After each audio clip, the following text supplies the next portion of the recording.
Thank you so much, Mr. Chairman, and I thank the panel for being here. Thank you, Sheriff Wagner, those distinguished gentlemen behind you. I want to thank you all for your service.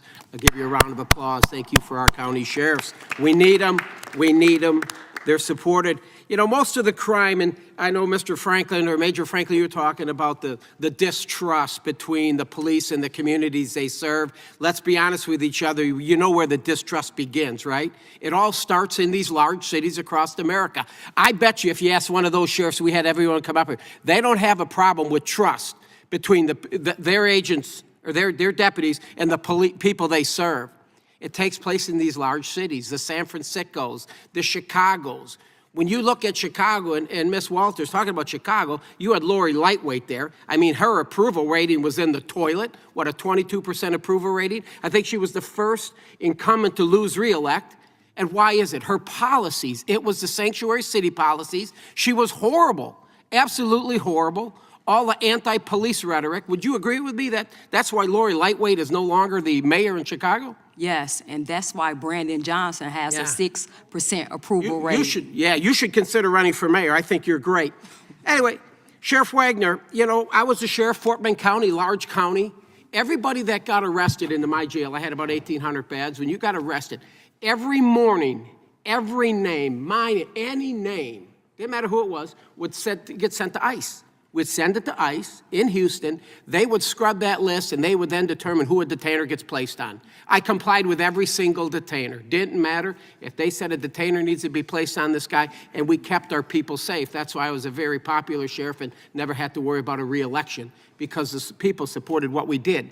But then when you got some of these liberal states, your state for a good example, Illinois and others, we created a law now in the state of Texas. We had a crazy rogue sheriff in Austin, go figure, in Austin, Travis County, that wasn't complying with these detainers. So we now have a law in Texas that says if you don't comply, a county sheriff does not comply with ICE detainers, you'll be charged with a crime and then you'll be removed from office. And most sheriffs across the great state of Texas support that. And I believe you would as well.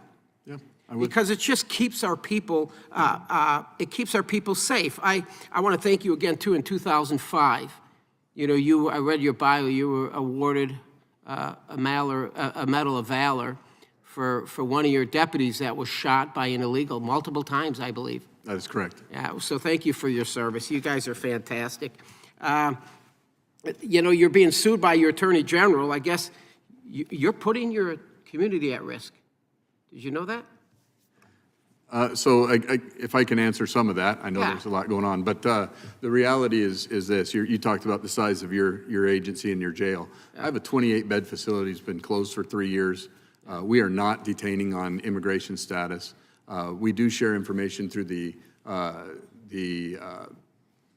Stone Garden thing that we are a part of, and several other counties across our state are doing, and the state actually gives us the money through it for, they're the ones that take their cut and then give us the money. But yes, it is exactly what you're saying. Some of the actions in a few of the sanctuary jurisdictions, I want you to ask you if you think they're conducive to public safety. In King County, Seattle, illegal alien named Julio Cruz Velasquez, custody in 2019 with priors for rape, domestic violence, burglary, robbery, DUI, drug possession dating back to 2010. King County ignored the ICE detainers, released him into the community. He was then arrested later on for murder. It would have never happened if you'd have just complied with ICE. Does that sound conducive to public safety? No. It doesn't, of course not. The stories go on. Washington County, also in your state, illegal alien Alejandro Melandio Hernandez was arrested for manslaughter and a second degree for killing somebody while driving recklessly. The county ignored an ICE detainer, released him into the community, and he is still at large today. Does that sound conducive to public safety, Sheriff? No. Of course it doesn't. Let's go to Boston. April this year, Boston released an illegal alien charged with aggravated child rape rather than comply with an ICE detainer. Does that sound like conducive to public safety? No. Of course it doesn't, and the story goes on and on and on. Mr. Franklin, we go to Baltimore. April 24, Raul Calderon, a 25-year-old Guatemalan national convicted of fourth-degree sex offense and second-degree assault. Despite ICE detainer's request, Baltimore County released him after suspending his prison sentence.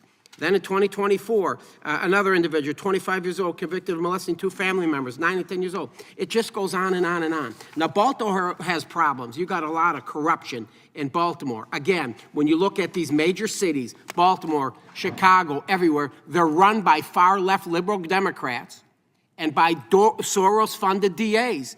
And that's why you're getting clobbered in elections. The American people are sick and tired of it, and they're fighting back. Ms. Walters, I salute you. Thank you. Gentleman's time has expired.